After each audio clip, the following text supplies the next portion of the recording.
tujuannya dan untuk apa Petrus ini.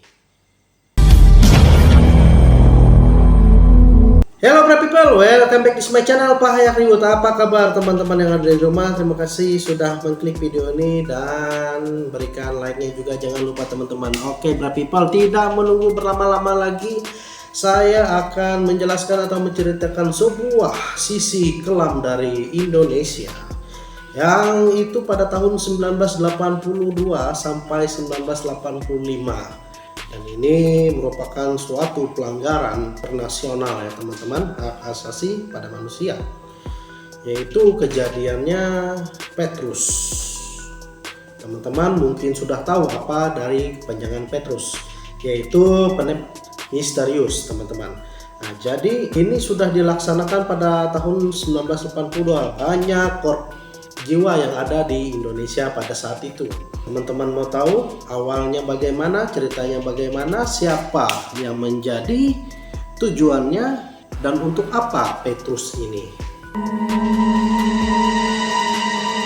Yang pertama yaitu apa itu Petrus. Ya seperti yang saya jelaskan di awal tadi teman-teman, Petrus itu merupakan misterius yang yaitu sebuah operasi rahasia dari pemerintah Indonesia pada saat itu, yang dijabat presidennya pada saat itu Bapak Soeharto ya teman-teman. Nah itu dia, dan kejadian ini menghilangkan nyawa sekitar 1000 orang ya, jadi istilahnya tanpa diadili ya teman-teman.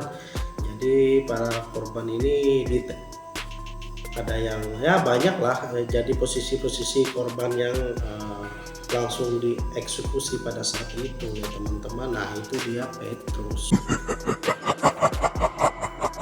Jadi awal Petrus ini pada tahun 1982. Berarti pada saat itu Pak Soeharto memberikan penghargaan kepada Kapolda Metro Jaya, Majen Polisi Anton, suatu perampokan yang juga meresahkan warga Indonesia pada saat itu.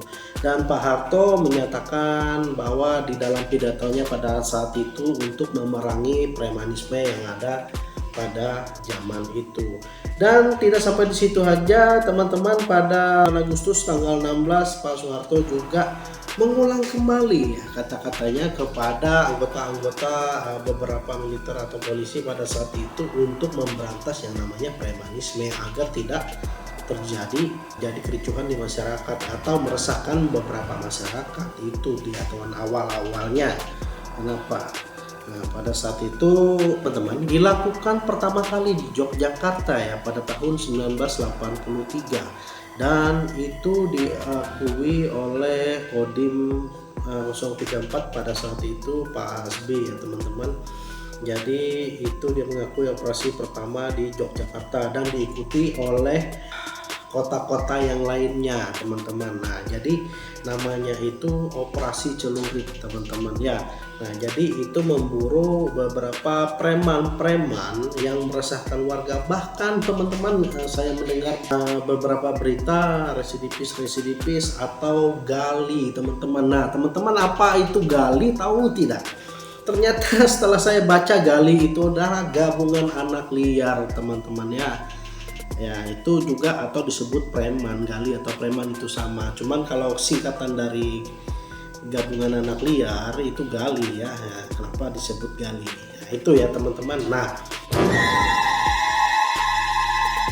dan tujuannya apa Petrus ini teman-teman? Jadi sebenarnya tujuannya Petrus ini untuk menanggulangi atau meminimalisir tindak kejahatan-kejahatan yang ada di kota tersebut atau di daerah negara Indonesia. Jadi memang pada saat itu tingkat kriminalitas yang ada di Indonesia itu sangat berkurang semenjak terjadinya atau ada operasi dengan namanya ini Petrus ini teman-teman. Namun di sisi lain ini juga menjadi perhatian ya teman-teman pada negara-negara luar, negara internasional, Amnesty dan sebagainya teman-teman, bahwa melakukan tindakan ini sebenarnya eksekusi tanpa mengadili teman-temannya.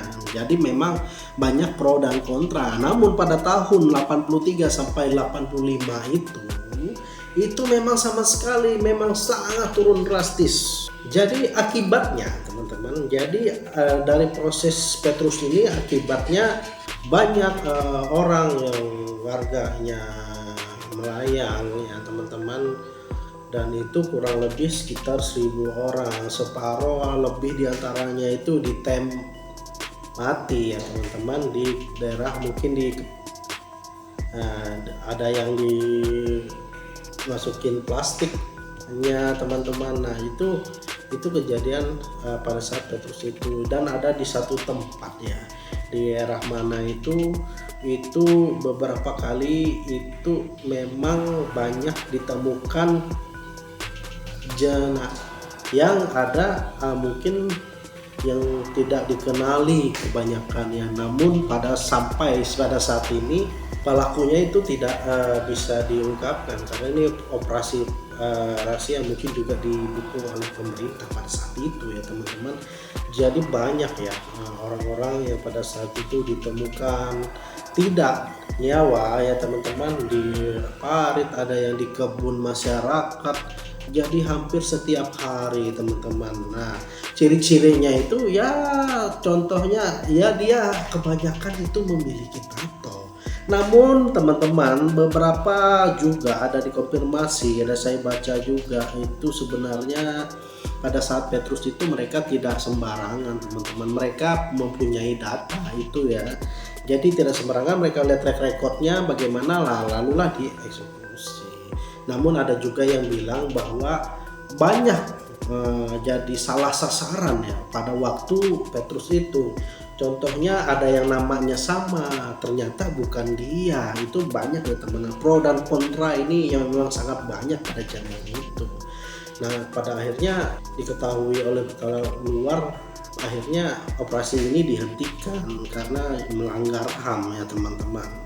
Nah itu dia sejarah singkat Petrus ya teman-teman, yang perlu teman-teman ketahui. Indonesia juga mempunyai sejarah kelam seperti ini. Jadi teman-teman yang mungkin tidak tahu pada sejarah itu ya saatnya teman-teman tahu. Dan bagaimana menurut teman-teman, komen di bawah, apakah perlu hal seperti ini lagi di zaman sekarang teman-teman atau tidak perlu? Silahkan komen ya.